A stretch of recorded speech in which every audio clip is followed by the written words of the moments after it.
Hello, welcome to this online open day for MA Language, Culture and History. My name is Dr. James Connolly. I am the convener of Language, Culture, History, and I'm also lecturer in Modern French History at UCL.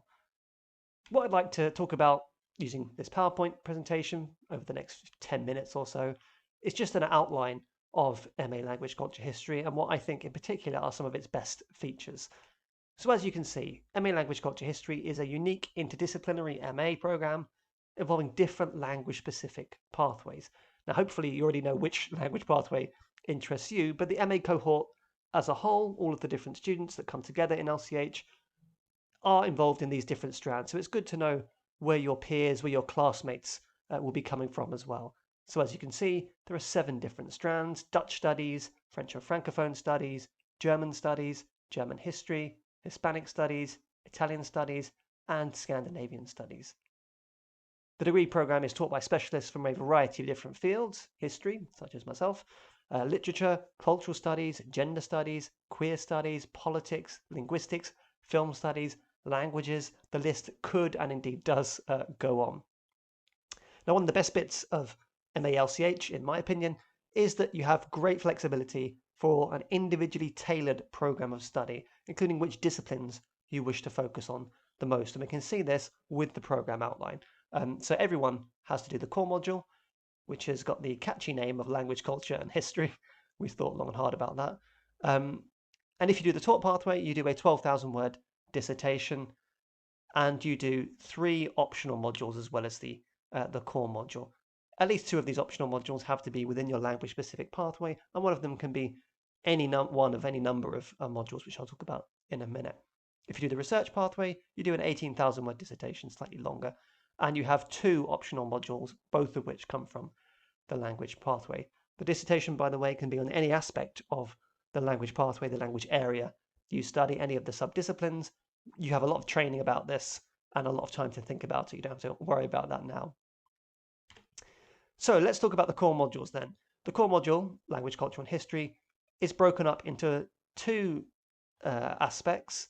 And this is because, if I just skip ahead for a second, at UCL, we have 10 weeks of teaching per term with a 1-week reading week in between. So what we actually have for the core course is 2 5-week blocks with different sub-modules. You get a choice of 4, and as you can see here, we have memory with Dr. Gareth Wood, which kind of focuses on film, on literature, on memory studies. We have the past with Dr. Haki Antonsen, which focuses on literature and history and historical theory.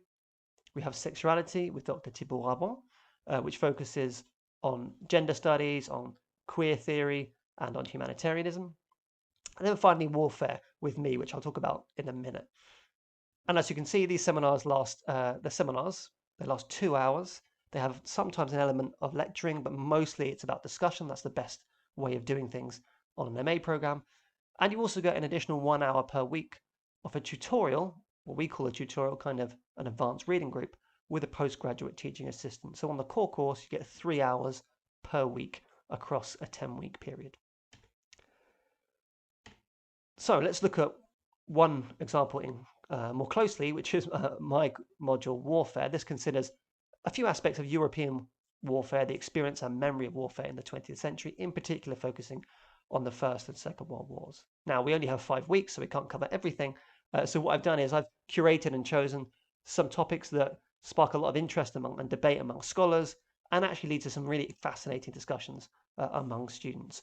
And I'll skip ahead for a second to show you this. So, for example, we talk about total war. What does this mean? Is this term even useful?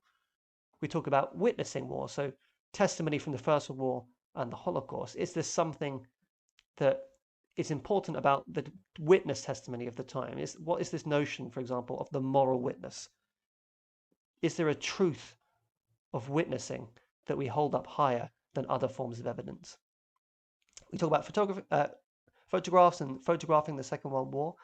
So we look at pictures of the liberation, but also pictures of the Holocaust. We consider how useful are pictures to access the past. Are they windows into the past? Does a picture say 1,000 words or more? We think about resistance, conceptualizing war. What does it even mean to resist military occupation? And this is a topic I've published on extensively myself. So, for example, is it the same thing to engage in armed resistance as to engage in written kind of forms of protest? And then finally, we consider commemorating and remembering war. And we think about the fact that what's known as the memory boom from the 1980s actually began essentially after the First World War with a desire, very strong desire, to commemorate the dead, to remember the dead. And there's something specific about war in this context that's worth reflecting on. And you can see that the tutorial topics kind of bounce off the main topics. So they're kind of a tweaked version of the discussions of the main topics. And just to go back for a second, you can see the number of set readings does vary, usually 3 or 4. We're talking about 90 pages a week for my module at least, so a fair bit of reading, but this is really useful for engendering fruitful debate and discussion. Now, when it comes to other modules, you'll see there's a massive range of optional modules. It really is fascinating and quite impressive, the range of options you have. For example, you have European-wide modules, which would involve documents in English, but think about European societies more generally. You have other MA modules, which I'll show you in a second, and what's known as MA bolt-on modules, which is a really unique aspect of LCH. So what this means is undergraduate classes for final years have 2 spaces for MA students, and therefore you would be taught alongside undergraduate students, which means the teaching is slightly different. You get a bit more lecturing, slightly different activities often, but the mixture between the different groups, between MA students and undergraduate students, is really, really great. It creates some really cool dynamics in the classroom. And I should say you also get a little extra tuition as MA students. Let's have a quick look at then some other examples for MA modules. You might, for example, want to do something in film studies. So let's say you're on the Italian pathway, you might want to look at genre in Italian cinema. Maybe you're not on Italian studies, but you're still interested in cinema. So as your option, you choose global cinemas. So you look at cinema from across the world. Maybe you want to look at something in the European studies masters. So actually you look at global politics. That's your extra one. Or global Europe, which is my own course, thinking about empire and race and nation from the 19th century onwards, kind of in theory and in history. So there's a whole range, a kind of menu of different choices you could have there. Assessment, well, the core course is assessed through essays, through 3,000 word essays, and most other courses actually are assessed through 6,000 word essay. One great thing is that whilst there are often suggested essay questions, you can also come up with your own. Some of the best essays I've ever read have been written by students who have come up with their own titles in consultation, of course, with the tutors.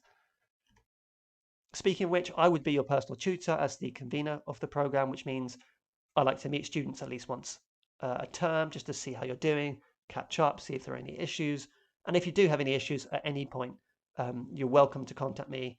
I would talk through these with you. We could see whether you need any help from student support and welfare. Do you need extensions? Do you have mitigating circumstances, etc.? So there is a big pastoral role in my job. I also run social events, which normally have involved getting together over cake and coffee and tea and some wine that students bring along.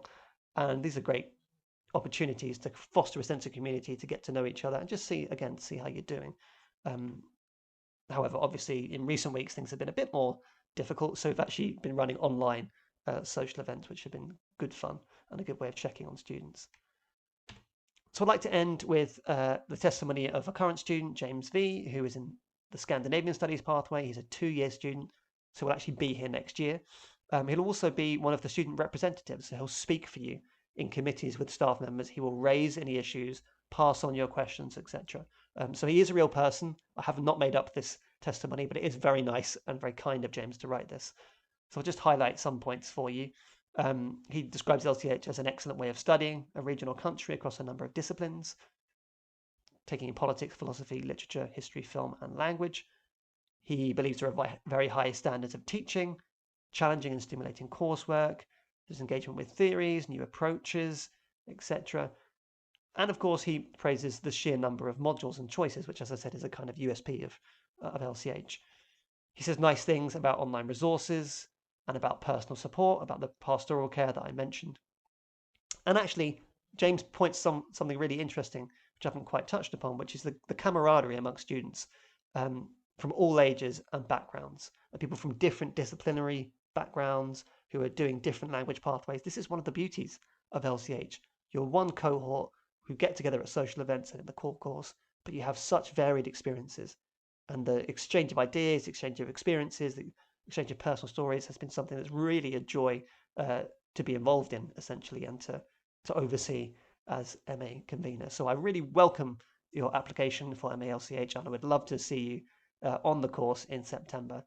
So thank you for listening to me.